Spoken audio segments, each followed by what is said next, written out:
Right, thank you for that. We are now coming to Prime Minister's questions, where I am going to be calling... Prime Minister, come on, let's be having you. Gurry Sambrook's waiting. Gurry Sambrook. One, sir. Mr. Speaker, this morning I had meetings with ministerial colleagues and others. In addition to my duties in this House, I shall have further such meetings later today. Gurry Sambrook. Thank you, Mr. Speaker. Over the last week, thousands of people across Franklin Great Park and South Northfield have done what's been asked of them to go and get a test because of a small number of South African variant cases in the constituency.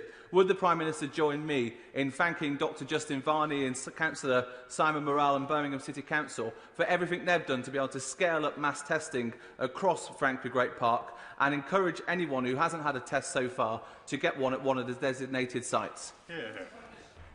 Yes, indeed, Mr. Speaker. I thank my honourable friend for raising it. I join him in thanking the NHS staff who are scaling up the surge testing in the way that he describes, and I encourage everybody in the area and indeed throughout the country to get a vaccine when you're asked to do so. Let's come to the Leader of the Opposition, Keir Starmer.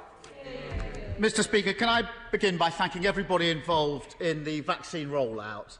We've now vaccinated, I think, 12.6 million people. We're on course to vaccinate the first 4 priority groups by the end of this week. That's a truly amazing achievement. Can the Prime Minister confirm today that the Government will extend business rate relief beyond March 31st? I'm afraid, Mr. Speaker, I'm glad to hear him join in praise of the vaccine rollout, which is indeed, I think, a tribute to the NHS staff and the Army, the volunteers, and many, many others.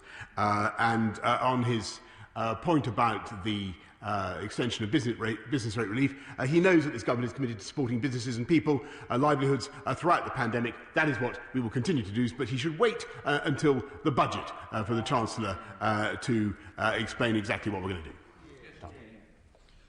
Mr. Speaker, I think that answer was that the Prime Minister can't give an answer yet. But hundreds of thousands of businesses are affected by this. And the trouble is, Mr. Speaker, that businesses don't work as slowly as the Prime Minister. They need an answer now. As the British Chamber of Commerce says, businesses simply can't wait until the March budget. Let me try another vitally important question for businesses and for millions of working people. Can the Prime Minister confirm today that the furlough scheme will be extended beyond April? Mr. Speaker, I think most people in this country are aware that we're going through a very serious pandemic in which rates of infection have been steadily brought down thanks to the efforts of the rich people. I think also members of this House are familiar with the notion that in just a few days we will be setting out a roadmap for the way out of this pandemic, a roadmap that I hope the Right Honourable Gentleman and his colleagues will support, though the support, as we know, tends to be a transitory thing, Mr. Speaker. One week we have it, the next week we don't, but he won't have to contain himself for very long. Keir Starmer. Mr. Speaker, let me let the Prime Minister into a secret. He can take decisions for himself, and he doesn't need to leave everything to the 11th minute. If I were Prime Minister, I'd say to businesses, we'll support you now. We'll protect jobs now. Because the CBI, the Federation of Small Businesses, the Institute of Directors and the British Chamber of Commerce have all said the same thing. They all say, Prime Minister, they can't wait until the budget. The Prime Minister may disagree with me, but he's actually disagreeing with businesses. Why does the Prime Minister think he knows better than British business? Mr. Speaker, I think that most business people that I've talked to a great many in the last 12 months, would agree that there is no government around the world that has done more to support business, wrapping our arms around business. And actually, I'm delighted to hear this enthusiasm for business from the Labour Party when they stood on a manifesto to destroy capitalism at the last election, and indeed to dismantle the very pharmaceutical industry, Mr. Speaker, that has provided the vaccines on which we now rely. Will he now repudiate that policy, Mr. Speaker? Mr. Speaker, we all know what the Prime Minister once said he wanted to do to business. We on these benches would rather listen to businesses. So we've no decision on business rates, no decision on furlough. Let's try another crucial issue. And Prime Minister, no excuse for delaying this time, because this has to be decided before the March budget, and the Prime Minister doesn't need to check with the Chancellor. So will the Prime Minister now commit to extending the evictions ban on residential properties beyond February the 21st? Mr. Speaker, I've said repeatedly that what we will do in this government and throughout this pandemic is put our arms around the British people, support them throughout the pandemic and make sure that people are not unfairly evicted during the pandemic. That is what we will do. What I hope very much, Mr. Speaker, is that we may hear from the right honourable gentleman opposite that he not only has now had a Damascene conversion to the importance of business, but a Damascene conversion to supporting all the government's policies to support business, rather than sniping from the sidelines. Why doesn't he just get behind us and back the government, back us in our efforts to back business and back the British people? Keir Starmer. Mr. Speaker, I'm not going to take lectures from a man who wrote 2 versions of every column he ever wrote as a journalist, who proposed Donald Trump for a Nobel Peace Prize and gave Dominic Cummings a pay rise. Back to the question. Another area where the Prime Minister repeatedly delayed and now changes policy pretty well every day is securing our borders against variants of COVID. Every week the Prime Minister comes here and says we've got one of the toughest regimes in the world. We know his Home Secretary disagrees with him. We know the Health Secretary disagrees with him. Luckily, Mr. Speaker, Oxford University keep track of how tough border restrictions are in every country. They say that there are at least 33 countries around the world which currently have tougher restrictions for the United Kingdom. 33, Prime Minister, including Canada, Denmark, Japan, Israel. There are many others. In fact, they say we're not even in the top bracket of countries for border restrictions. 50 days after we first discovered the South African variant, 50 days. How does the Prime Minister explain that?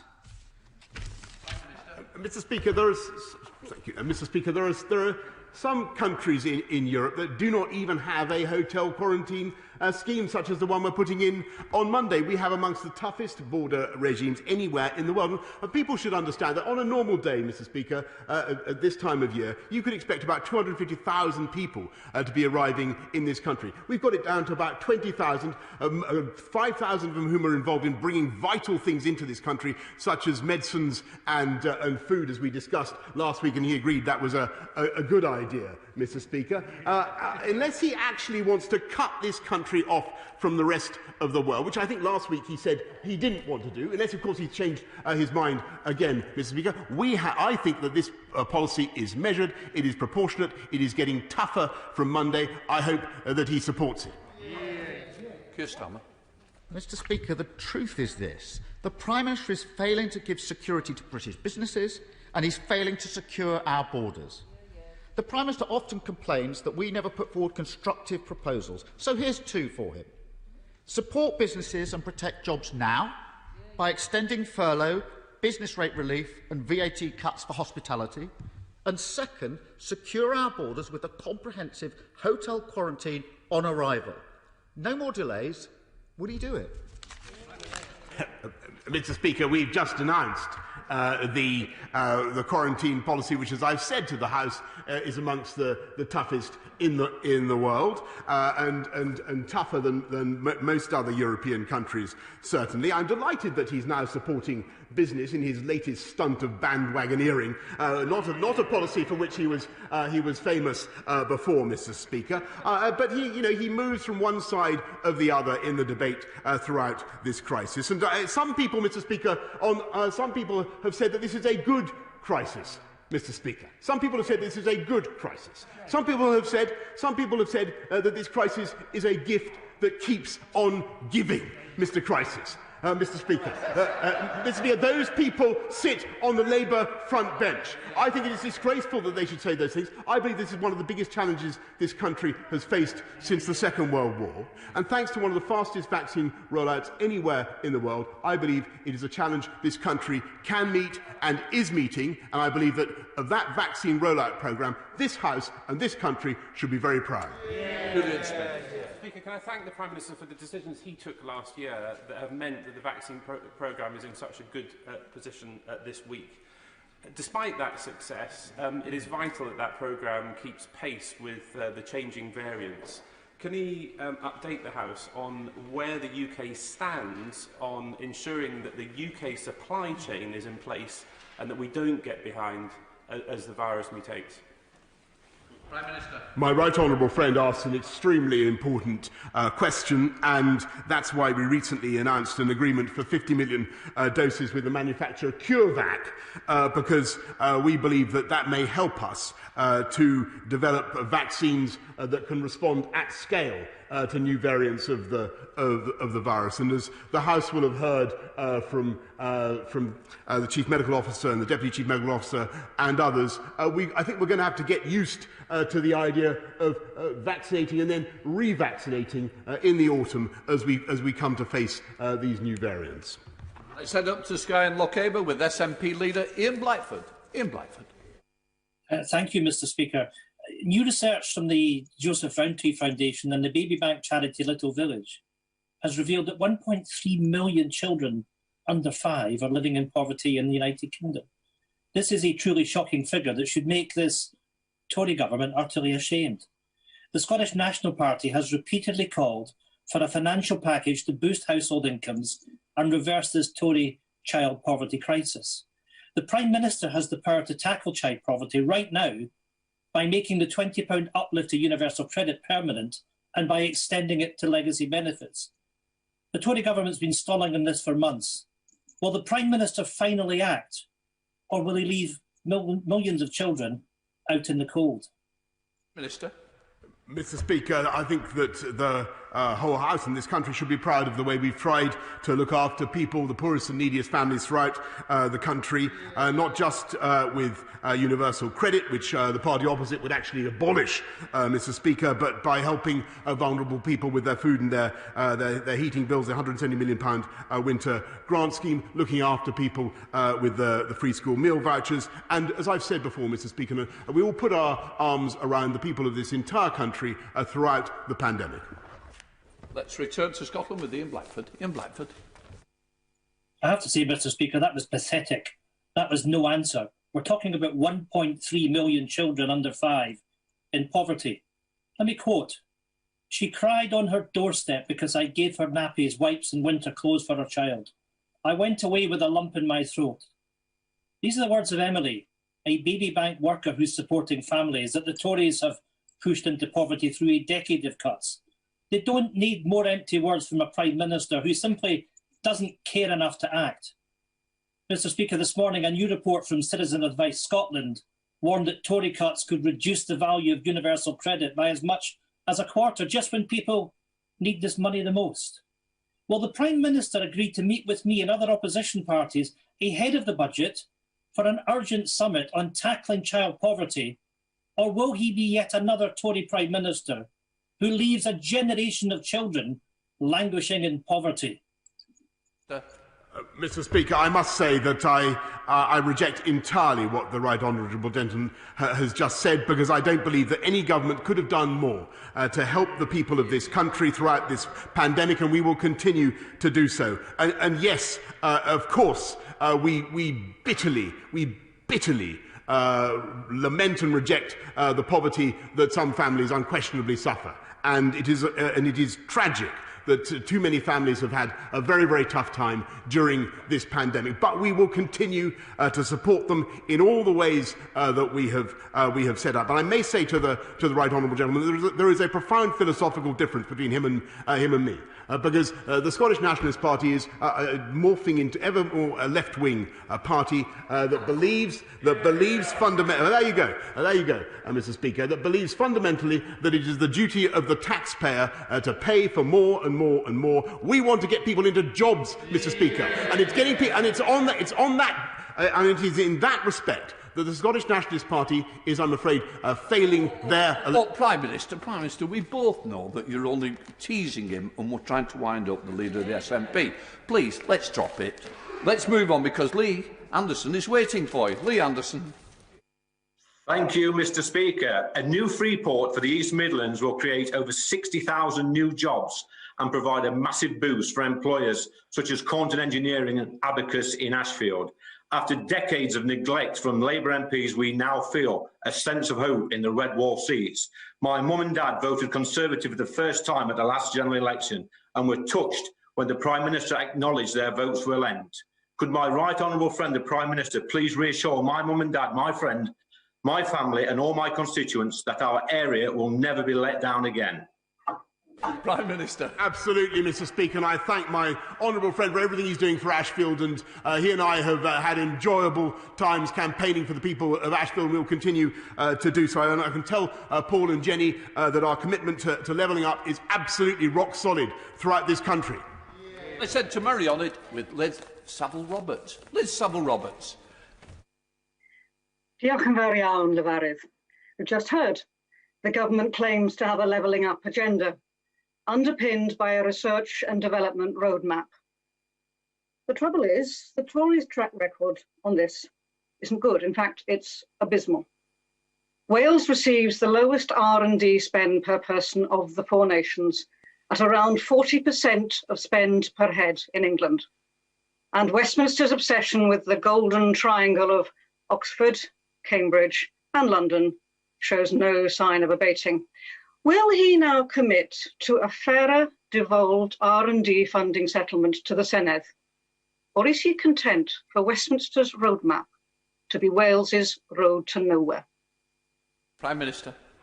Mr. Speaker, I'm afraid I think she's doing Wales down, and the people of Wales down, and the ingenuity of Wales down, because I think about a quarter of the airline passengers in the world are borne aloft on wings made by the Welsh aerospace sector, Mr. Speaker. Bridgend is going to be one of the great centres of battery manufacturing in this country, if not the world. Wales is at the cutting edge of technology under this government's plans for a record spending on R&D, £22 billion by the end of this Parliament. Wales, along with the whole of the rest of the UK, will benefit massively. I said to Cheshire with Dr. Kieran Mullen. Dr. Kieran Mullen. Thank you, Mr. Speaker. The UK has fallen behind Europe in untapping the potential of geothermal heat and energy in places like Crewe. Will the Prime Minister meet with me to discuss how we can ensure geothermal helps us build back better with a revitalised package of incentives for industry? I thank my honourable friend for the excellent point he makes about Crewe and the way it's now in the forefront of deep geothermal energy exploration, and very happy to meet with him to discuss what we can do to further geothermal energy in Crewe, Durry permitting, Mr. Speaker. Let's wander up to Bolton with Yasmin Qureshi. Yasmin. Mr. Speaker, this government said that no council would be suffering as a result of the pandemic. And the Chancellor said that he would do everything, whatever it takes to help them.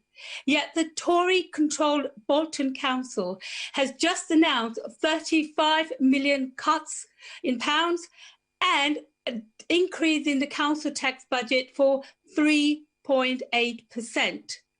Can the Prime Minister assure my constituents and my town that that money will be given to them, or will this join a long list of Tory failed promises? Minister. I want to congratulate, Mr. Speaker, the great Conservative-controlled Council of Bolton for everything they're doing and continue to do throughout this pandemic to look after the people of Bolton. I know what incredible work local officials do, and I thank them very much for it. And we believe, since we believe so strongly in local government, Mr. Speaker, as a creature of local government myself, I'm proud that we've invested £4.6 billion in supporting local government just so far in this pandemic. Sajid Javid. Mr. Speaker, from rainforests to coral reefs, the world's ecosystems are at risk of catastrophic decline. That was the conclusion of the Dasgupta review last week, which my right honourable friend rightly welcomed. This threat to our biodiversity is not just a moral failure, it is economically short-sighted too. When I asked Professor Dasgupta to carry out this work, he told me that it would not be complete until after the UK had hosted the COP26 summit. But now, given that the summit has been delayed until later this year, and that it will take place alongside our presidency of the G7, does my right honourable friend agree with me that the UK has been presented with a unique opportunity to show global leadership on how we can better protect our most precious asset, nature. My right honourable friend is absolutely right. I thank him for what he's doing himself in this area, and I want the House to know that we want our COP, the UN COP26 summit, to be a landmark event, not just for tackling climate change, but also in biodiversity. And I think it's high time that the leaders of the world took a step to reverse the loss of habitats and species that we've seen over the last century. Let's head up to Oxfordshire with Layla Moran. Layla Moran. Thank you, Mr. Speaker. It's estimated that up to 400,000 people are living with the debilitating effects of long COVID, and some of these are NHS heroes who caught COVID in that first wave.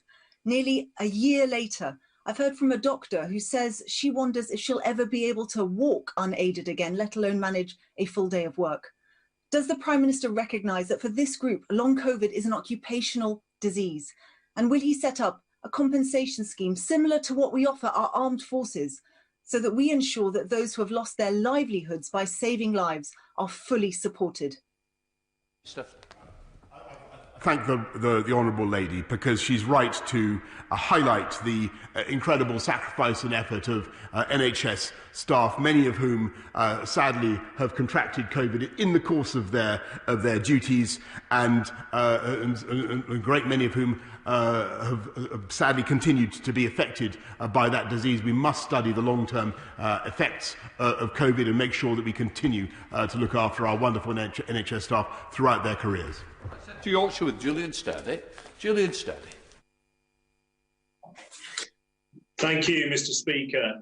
Can the Prime Minister confirm today that all students will be back in school no later than the 8th of March and commit to starting any phased return straight after half-term, so that the really damaging effects of being away from school are not drawn out for any longer than is absolutely necessary?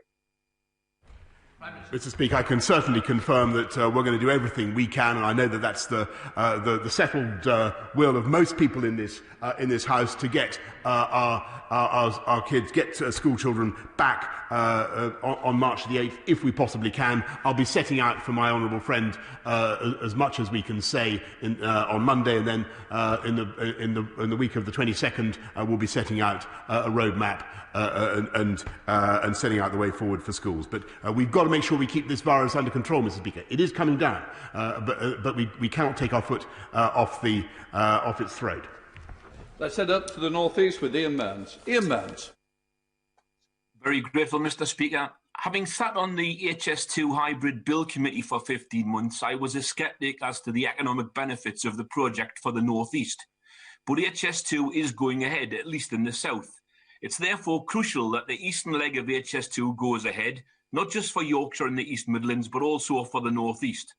The Prime Minister has made repeated promises to the people of the North East of his intention to level up and to connect and create opportunities for people here in places like Gateshead. So, as we strive to recover from the damage done to so many families and businesses by the pandemic, will the Prime Minister commit to beginning the work on the eastern leg of HS2, starting in the North East, to run simultaneously with the construction in the south, so that our region is not forced to wait another couple of decades for 21st century rail connectivity? Prime Minister. Mr. Speaker, I can certainly confirm that we are going to develop the eastern leg as well as the whole of HS2, and he'll be hearing a lot more about what we're going to do with our national infrastructure revolution, Mr. Speaker, and about what we're going to do to improve not just rail transport, but road transport as well in the North East. Let's head south to Caroline Nance, lose audio only. Caroline Nance. Thank you, Mr. Speaker. There is no shortage of commitment or compassion in my town of Eastbourne for homeless people who are vulnerable and need complex support. However, neighbouring Brighton continues to send its homeless to our town, and we do not have the resources to meet this need. 3 homeless people have died, and I believe there will be inquests. Brighton is not engaging with Eastbourne's council in any meaningful way, and a further 51 placements have been made in recent weeks. Will my right honourable friend join with me in urging immediate engagement from Brighton and Hove council leaders on this as a matter of urgency? Yes, indeed, Mr. Speaker, and I thank Brighton Council and for cooperating with Eastbourne Council in getting this done. There must be cooperation. No one in this country should be living rough or sleeping or homeless, sleeping rough or being homeless as a result of this pandemic, or indeed through any other cause, Mr. Speaker. We've invested £700 million this year to help people off the streets. It continues to be a national priority, and I'm grateful to my right honourable friend, the Secretary of State for Communities and Local Government, for what he's doing and the various task forces that are currently at work to prevent people coming out on the streets again as we lift the restrictions. Let's head to South Wales with Geraint Davis. Geraint. Mr. Speaker, at DVLA in Swansea, there had been 526 cases of coronavirus since last September, when the Prime Minister told us, at Prime Minister's Question Time, all staff who can work from home are working from home. Yet in March last year, 250 people were working on site. Now the numbers are in their thousands, facing a more infectious and widespread disease. And yesterday, 90 people were sent home following the latest outbreak of coronavirus just before the weekend. So given that BT are on standby to install home secure technology to allow home working, will the Prime Minister meet with me and the union PCS ahead of the strike ballot next week so that workplace numbers can be reduced until the vaccine is rolled out to keep people safe and to avoid an unnecessary strike? Mr. Speaker, I thank him for raising this again with me, and thanks to the working from home strategy that DVLA has been pursuing of a workforce of 6,000. There are currently thankfully, there are only 9 cases, to the best of my knowledge, of COVID, and 3 of those individuals are currently working from home. We're rolling out lateral flow tests. A huge number of lateral flow tests are being distributed to the DVLA. But the long-term solution, Mr. Speaker, or the medium-term solution, I should say, is to vaccinate and to roll out the vaccination programme. And that is what this government is doing in Wales and across the country. Let's head to the West Midlands with Nicola Richards. Nicola. Thank you, Mr. Speaker. Families across West Bromwich East have been affected by cancer, just like my own, and know all too well that early diagnosis and treatment can save a life. According to research by Macmillan Cancer Support, there were over 70 people in my constituency and 50,000 across the UK with a missing cancer diagnosis. Cancer hasn't stopped during the pandemic, so with this in mind, will the Prime Minister commit to making the resurgence of cancer diagnosis services a top priority as restrictions begin to ease? Minister.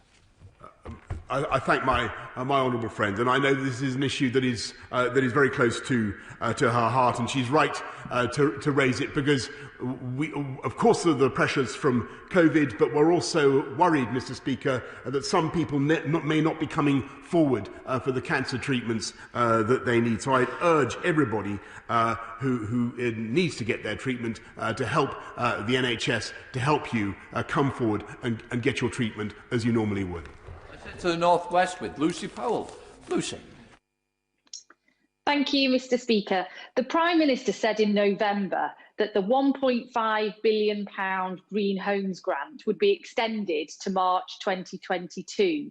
Yet in a written answer last week, his minister said that the money would not be carried over from this financial year to next. With just 7 weeks to go, a paltry £71 million has been spent so far. So why is he cutting £1 billion from the Green Homes grant that he promised for businesses, homeowners and the environment?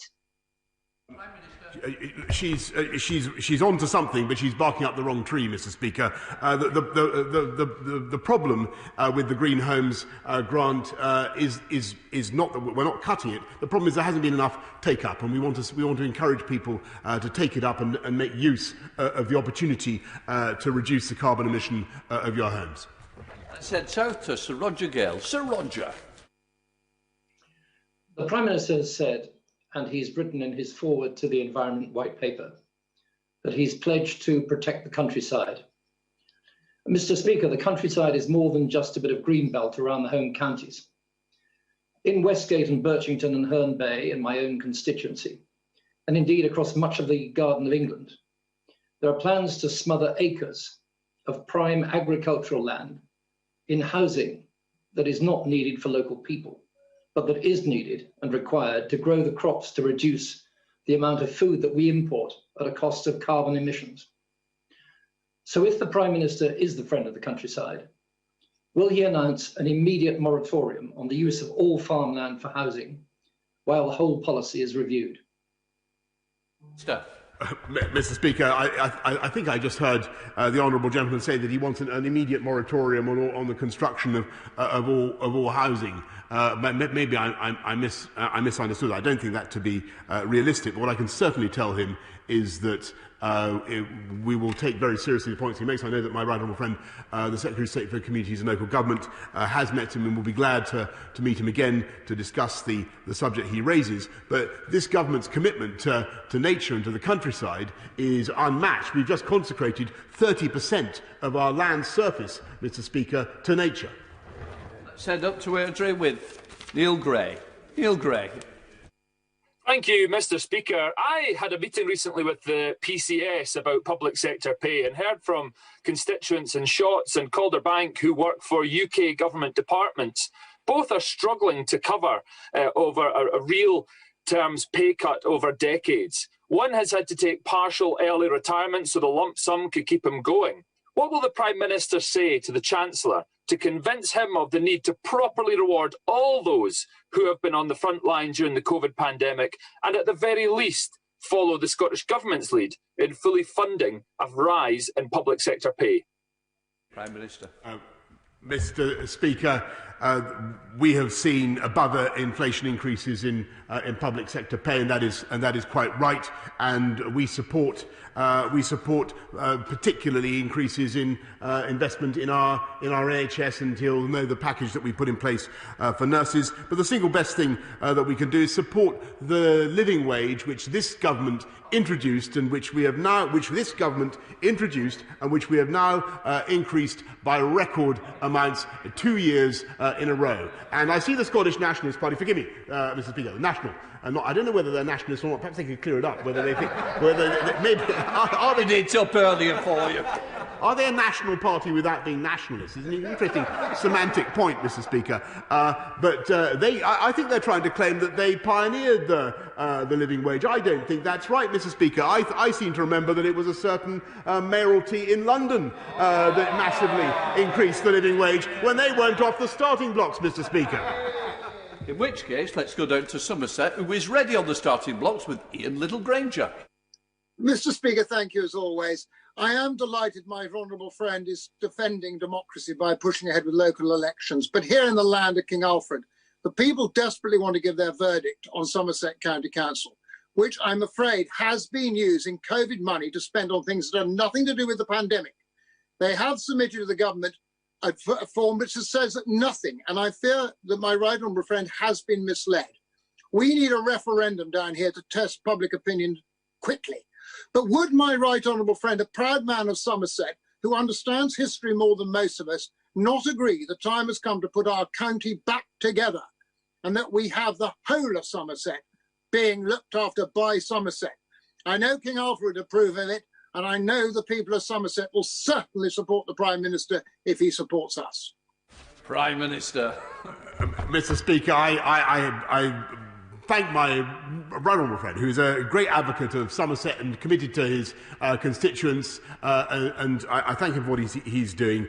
He's raised this now twice with me, and I thank him for that. But my humbly suggest that the best way forward is for the consultation to proceed and for local people to decide what the best form of government, local government, is that they want. Let's head for our final question from Northern Ireland with Gregory Campbell. Gregory Campbell. Thank you, Mr. Speaker. Prime Minister, you're aware now of the problems we warned about over many months before the Northern Ireland Protocol was introduced. These problems are scheduled to get worse from April. Can you outline a timeline where people in Northern Ireland, and indeed all across the UK, as indicated in the Parliament petition last week, when all of us can enjoy free trade across the nation, including from GB to NI, as every other independent trading nation enjoys.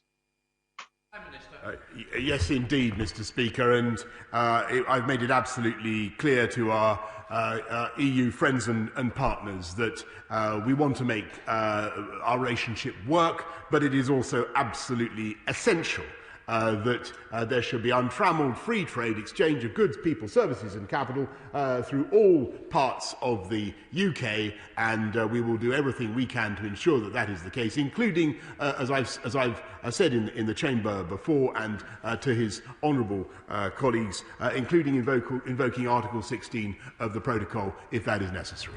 I'm suspending the House for 3 minutes to enable the necessary arrangements for the next business to be made. Order.